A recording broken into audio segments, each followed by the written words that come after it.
gonna have raccoons and possums. She's like, I'm just gonna What does she do in the summer when it's crazy hot? What is the matter with her?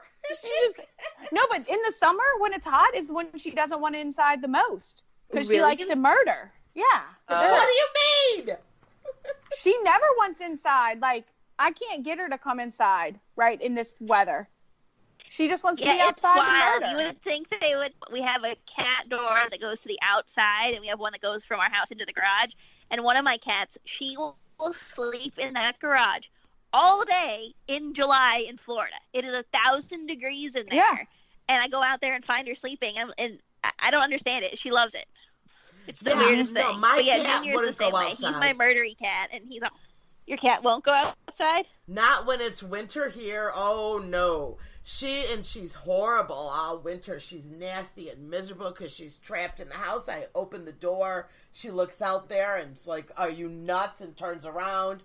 But now that it's warmer and it's starting to get, warm, my cat goes out. So I don't think the heat bothers them, honestly. No. And Serena it's the cold that here, all the homeless cats, Yeah, in the cold, when it's cold, Serena comes in, like when it's real cold, she comes in like and sleeps inside.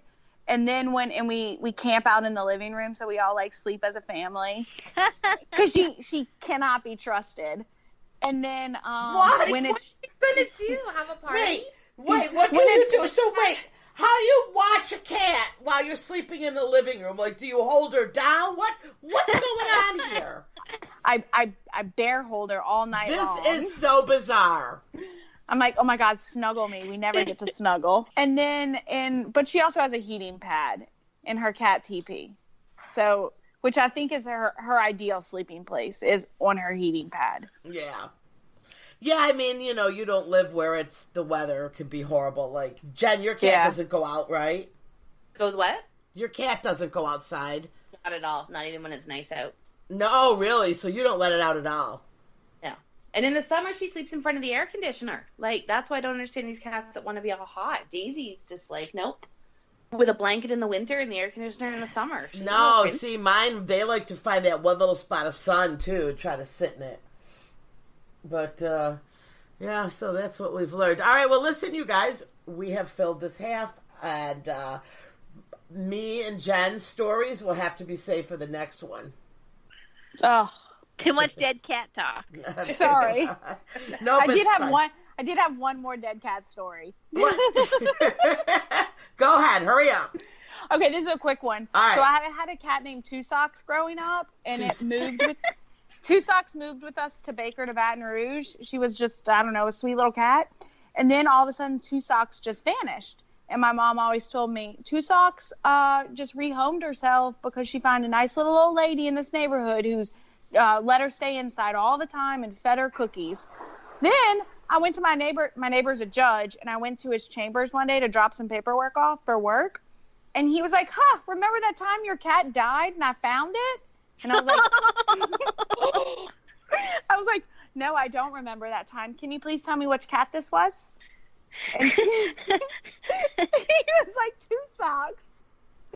And I had to then call my mom and tell her, hey, you remember how Two Socks died? And then my mom was like, no, she did just rehome herself. So then I had to call my father. And I said, Greg, how did Two Socks die? And he was like, oh, yeah, Mike and I found her dead, and we decided we just wouldn't tell anybody. So wait, did your mom know the truth or no? No, my mom didn't know the truth either. This is a conspiracy between my father and my neighbor. Oh, that is so funny. He was like, I didn't want to break your heart. I was like in 4th grade. So did you tell your mom? Yeah, she was the one. I was like, what happened to Two Socks? I need to know the truth. And she was like, Teresa, I'm telling you. I mean, we never found her dead body. Justice for Two Socks. Yeah. All right. With a name like that, it sounds like he got whacked by one of the other neighborhood cats, like Jimmy Two Socks. Two Socks is swimming with the fishes. Yeah. My cats have weird names, okay? Lay off me. Yeah. Boy, I tell you, I have a quick, this is morbid talk. People, we really like pets. We do. We love our pets dearly, but